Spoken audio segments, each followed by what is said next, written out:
Mr. Brooks, let's step back from digital assets and blockchain for a moment. Let's talk about where the internet was, where it's come to, where it's going, right? We're trying to level set here for policymakers. So originally, the internet was a read-only format, in essence. We're consuming information. And then there's additional layers that we place on. It became much more interactive. But counterintuitively, much more interactive, but much more centralized in Web 1, Web 2. What we're hearing now is Web 3. Policymakers need to understand the nature of Web 3. This is a hearing about a component of Web 3. Now, along those lines, what are the characteristics that defined Web 1 and Web 2?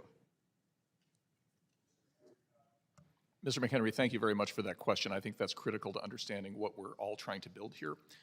So the characteristic of Web 1, if people remember their original AOL account, was an ability to look in a curated walled garden at a set of content that was not interactive but was presented to you on AOL the way that Time magazine used to show you the articles they wanted you to see inside of their magazine. Just you could see it on a screen. The innovation of Web 2 was that suddenly you could not only read content, but you could also write content. This is when the blogosphere became a big thing. People remember this from the late 90s, the early 2000s. The reason for the centralization of the internet, of course, was that all of that activity was being monetized by a very small number of companies. Facebook, as the chairwoman mentions, Google, and 2 or 3 other companies. What makes Web 3 different is the ability to own the actual network. And that's what crypto assets themselves represent, is an ownership stake in an underlying network. So when you hear people talk about, for example, layer 1 tokens, what they mean is this is your reward for providing the ledger maintenance services, the computing power to the network that on Web 1 and 2 was done by Google, right? So now people in my hometown of Pueblo, Colorado can actually own the Ethereum network, but they can't own the internet. That's owned by Google and a few other companies. That's what the project of crypto is all about, is allowing people to directly own the networks that have native assets that are supporting it, and that's the nature of decentralization, where the token holders are the people who control the asset, not so Google. Token holders, for our language here on the Hill, those are digital assets, right? Which are the keys to open up the ledger for you to participate, right? Correct. So describe to us how those digital assets fit into this internet revolution, Web 3. So the concept is that you have sort of application layer tokens and you have protocol layer tokens. So if I'm an owner of Bitcoin, let's say that I'm a miner of Bitcoin, somebody who actually creates Bitcoin. The Bitcoin is the reward I receive for doing the work to keep the network operational, and that allows me to own a piece of the Bitcoin blockchain. Or take Ethereum, which is easier to understand. The Ether token represents an ownership stake in the network, but on top of that network are all kinds of apps that get built on the network, much like the apps on your phone depend on the underlying network existing that lets the phone operate. And so people will make judgments about which network is likely to win, and they will invest in the tokens in that network much the same way you might invest in Google stock because you think Google is going to scale access to the original internet.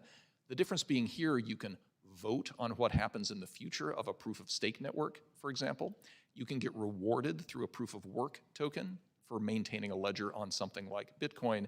But the real message here is that what happens on the decentralized internet is decided by the investors, versus what happens on the main internet is decided by Twitter, Facebook, Google, and a small number of other companies. Okay, so getting this layer on digital assets right, for Congress to understand this, everything is built upon that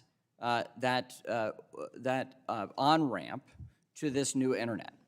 So very important for us to be sensitive to how this develops and any actions we take in terms of laws and updating laws to incorporate these new technologies. Yeah, Mr. McHenry, couldn't agree more, and I think when you hear about all of the problems of different big tech companies, the importance of an owner-controlled network becomes clear. Okay, owner-controlled network rather than a cooperative, right? And Yes. thinking in those terms. Absolutely. Right? So if you're not a part of management, you're not making a decision in Web 2.